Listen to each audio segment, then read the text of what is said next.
Christian and Muslim leaders in Niger State are advocating more ways to foster harmonious coexistence between worshippers of the two major religions after a parish of the Redeemed Christian Church of God was set ablaze in Kontagora. Chademi Bameyi reports. This incident occurred in August, but it's not the first. It is just one out of several others that are usually unreported. Religious extremism is redirecting the global peace narrative, breeding extremism which has resulted in thousands of deaths in Nigeria and across Africa. According to the Violent Incidents Database by the International Institute for Religious Freedom, 15,060 deaths were recorded and 132 religious buildings were damaged in Africa between November 2021 and August 2024. Iconoclasm, which is the action of attacking or assertively rejecting cherished beliefs and institutions or established values and practices, dates back to the 8th century, starting with the smashing of icons and images. But why does it still happen till this day? Are there people benefiting from it? And how is this shaping the peace narrative in a multi-religious and multi-ethnic society like Nigeria? We have 3 generators, jintas, misa, amplifiers, keyboard, all were burned down. From the estimates we have been able to gathered more than 15 million naira. But why would anyone want to burn a place of worship? Was the church a nuisance to the neighborhood? Also, what kind of relationship exists between the church and its neighbors? One of our neighbors was the one that went to fire service office that night to inform them, and the fire service were able to come even before our arrival. So I think that's a sort of good rapport with me. I was alerted by the fire and I called the church members that the church building is on fire, he said. They came over, but I can't tell the cause of the fire. We've been dwelling peacefully with them and we've never had any disagreements.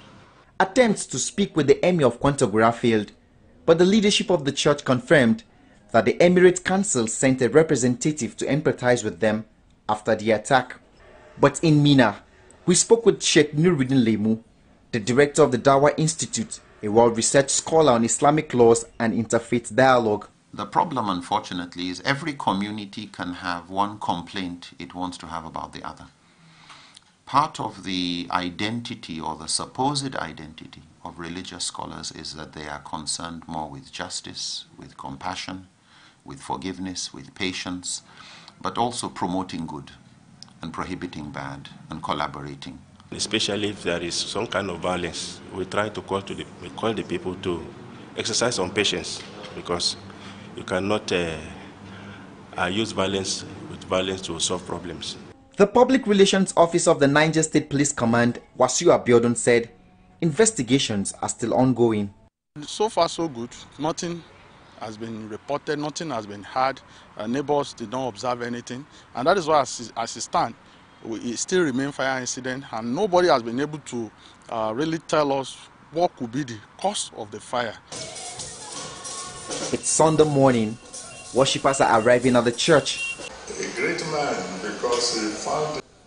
I visited the church to see the people's worship in the charred remains of the church building. How have these attacks impacted their faith, and what is the way forward? In late 2013, we started the rebuilding of the church because of that attempted arson.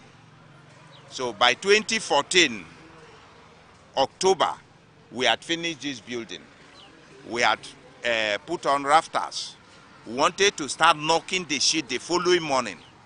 And one Dawake from the land office came with 2 policemen at about 5:30 in the evening and told us to stop work, that they had orders from the Emirate Council that we should stop work. But since then, we have been talking with the Emirate people to see if we could roof.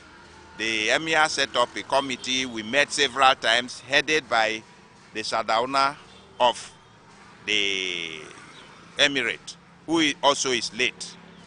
We met several times. We could not arrive at any concrete agreement. There is nothing in this world that moves smoothly. trials must come in. I see this one that happened in our church as one of it.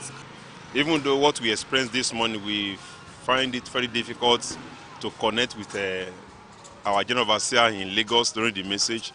Nevertheless, we trust God that things will soon get better. Tension becomes worse when religious communities and religious leaders who already are divided allow their own disunity to polarize the communities. And then they become problematic. Tolerance is paramount for a peaceful coexistence, especially in a multi-religious and multi-ethnic country like Nigeria. However, it is imperative that those that bear the rule are able to enforce it in bringing those that committed these dastardly acts to book. Chenemibami, TVC News, Kontagora.